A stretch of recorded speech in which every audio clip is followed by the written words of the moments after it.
It's August 2007. The films released under the banner of Yash Raj Films in the last few years are Dhoom 2, Fana, Salam Namaste, Bunty Aur Bubbly, Veer Zara, Hum Tum, and a few more. All these films featured some of the biggest stars from the Hindi film industry, and many of them were also shot at some of the picturesque foreign locations.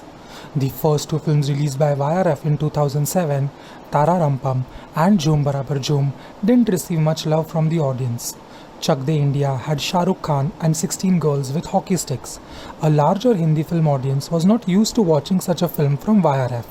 The film overcame all such hurdles and became one of the most successful films of that year.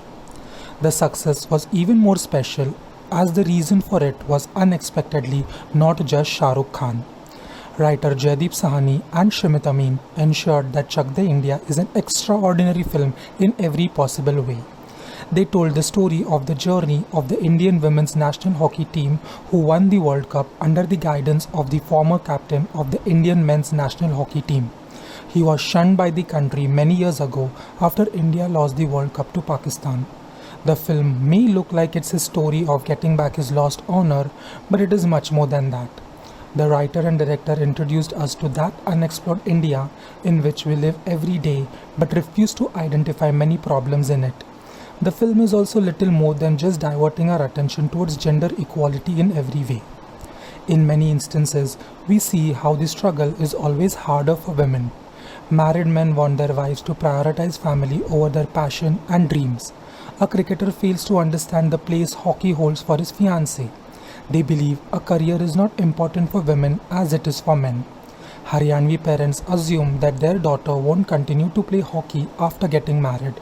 They believe that after fulfilling her hobby, she will dedicate her life to her husband and his family.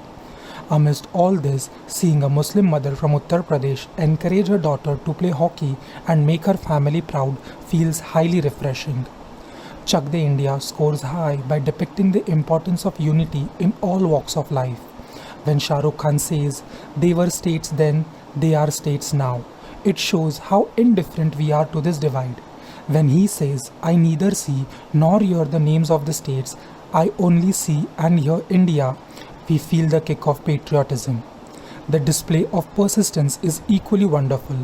It is immensely inspiring to see Shah Rukh Khan not give up the hope of seeing the team winning the World Cup, including the hurdle that involves his resignation as the coach. His method of uniting the team may look a little painful, but it is definitely worthy. Chak De India also gives us a very hard reality check.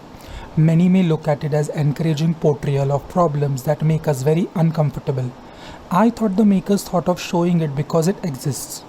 Unwelcoming attitude towards the people from northeastern states and the rural parts of the country. Casually using words like chow mein while talking to people from the northeastern states. Expecting people from the other state to know your local language so that you can communicate easily. We happily forget all of this as we watch all the 16 girls come together to punch the men who tease a few of their teammates. We experience an altogether different thrill during that one fight scene. The match portions of Chak De India are outstanding. Every match, irrespective of its significance, give us goosebumps. The decider match that women play against men has a different kind of energy to it. Every match played as a part of the World Cup tournament has us cheering wholeheartedly for the team. The pressure we feel while watching the final match isn't any different from what we witness the players experiencing. For most of the second half, the makers turned the movie halls into a stadium. I also like the training portions where the shots are captured with handheld camera, making us feel like being present in the moment. Every action related to the game is fantastic. Shah Rukh Khan as Kabir Khan left me speechless. I admired his performance a lot more when I revisited the film recently. He richly deserved all the awards for his performance that year.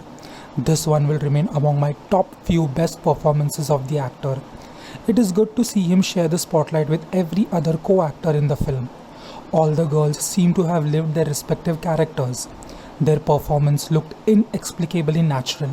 Since we meet them off-field as much as we meet them on-field, we emotionally connect with them in a certain capacity.